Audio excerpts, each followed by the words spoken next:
Okay, I recorded Christy Lee making coffee, and I just want to show how I've simplified the coffee making process for Christy Lee.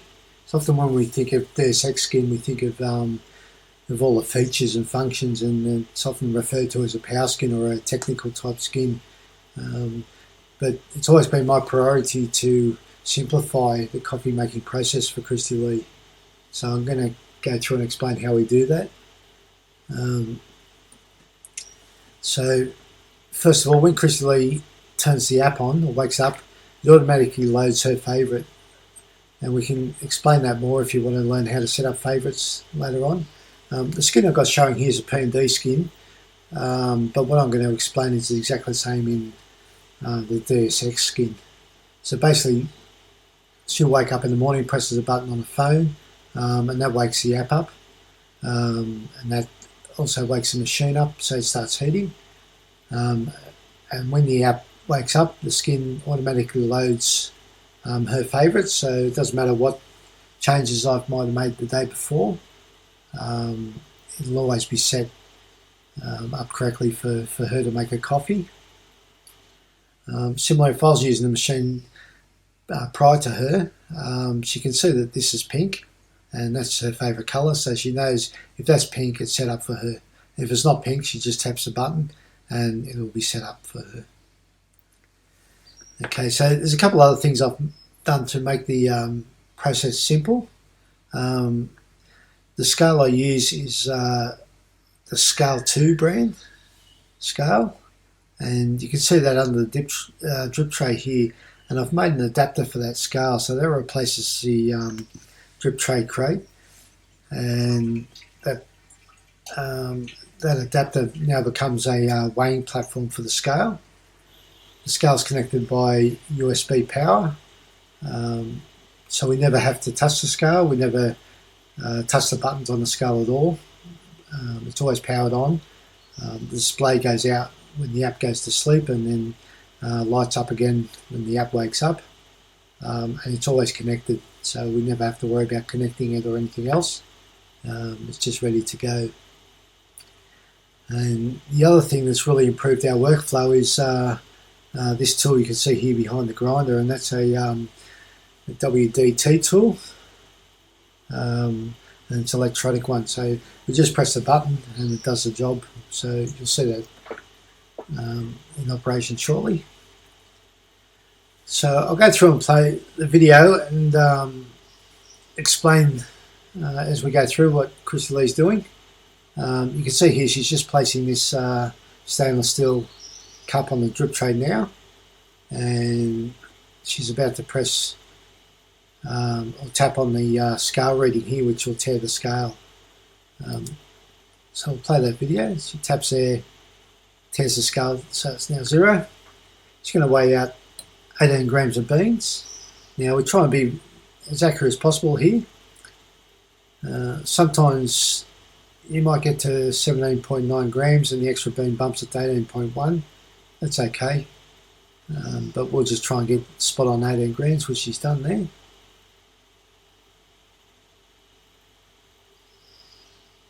Now she's going to take off the portafilter and grab a cloth and make sure that basket's dry. So it's been on there warming up, and you'll get a bit of condensation in there, a bit of moisture. So it's a good idea to dry that before you grind into it. This is an Option O P64 grinder. We like this one because it's nice and quiet. It's got very little retention, basically 0 retention. You can see here she gives it a few taps on the top, and you can see it puffed out a little bit of grinds, maybe 1/8 of a gram or something like that. So she tapped that portafilter then on the rubber mat to knock the grinds down so she could take the funnel off without spilling grinds. And this is the EWD tool. You can see how quick that is, and that's distribution done. So now she's going to tamper the non-core tamper. This is a constant force self-leveling tamper. She likes the way it feels, so that's the tamper she uses. It's a flat base, ripple base. I use a force tamper, which has got a curve, base. And now she just presses start.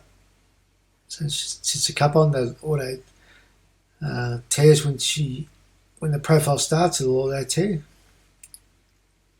And Crystal Lee will go and put some milk in the milk jug now while this is while the profile's running. So when she puts milk in the milk jug, she just eyeballs how much. The decent milk jugs have got graduation marks in there, so you can see how much milk you've put in if you want. She puts anywhere from 220 to 200 grams of milk. I like a little bit less. I like about 160 grams of milk. So you can see a little bit of donut starting at the start there, where it starts around the edge. That's from the because it's a flat base with the force tamper. With the curved base, you don't see that. And we won't taste any difference, particularly since we're using the espresso for a milk drink. You can't pick any difference at all. But okay, so this profile will stop by weight. So there's nothing she needs to do. It's come to the end by itself. We stop at 48 grams, which is quite a long shot. It's a 1 to 2.7 extraction ratio. And that's because we use straight RO water, no buffer. So we can extract a bit longer to reduce sourness. So she presses flush there. That flushes for 3 seconds, knocks a puck out. Now she'll go and rinse that basket out under the tap. And she'll give the screen a wipe and then give it a wipe around the gasket, just make sure there's no coffee ground stuck. And then sit the portafilter in so it's warmed up, ready to go for next time. She'll grab the milk jug and sit that on the scale, so the scale's tared. Sit that on the scale and then she'll tap that button there, and that'll calculate how long to steam for, so that the milk stops right on 64 degrees C. When she starts, she's got the tip right at the surface there, so you can hear it sucking in a little bit of air. Now she raises that milk jug up so the tip is below the surface, and that stops sucking in air. I usually suck in a bit more air than that, but I like more of a cappuccino type consistency, where she prefers more of a latte type consistency. So now she can see the steam time there, it's counting down, and when it gets to 0, she's going to take that off right as the steam's finishing. So she's taken that steam wand out while there's still a little bit of air coming out. And that way no milk can suck up into it, and then immediately grabs a damp cloth and gives the wand a wipe, and that way the milk doesn't dry on it and no milk goes up inside the wand. And that way we never have to clean it. That's the full extent of the cleaning there, is giving it a wipe. Okay, and now to finish it off, she'll put a sprinkle of drinking chocolate on top, and that's it. That's the full coffee making process. The only other thing she'll do is rinse out that milk jug and then tap the button on the app so that the app and the machine go back to sleep. And then she can enjoy the coffee.